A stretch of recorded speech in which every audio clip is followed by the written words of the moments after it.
All right, here's an update. So we have a 1992 Chevy pickup C1500. This is the truck that someone ruined my roll pan. I was looking for a bumper. The bumper for this truck was $400 online, and I was able to find a bumper for $200. It was supposed to be for a regular bed truck, meaning that it doesn't have the step side.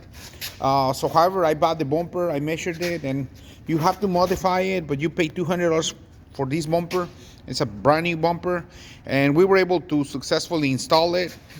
Keep in mind that if you buy this bumper that is $200, you're gonna have to cut the plastic right here about 4 inches on either side.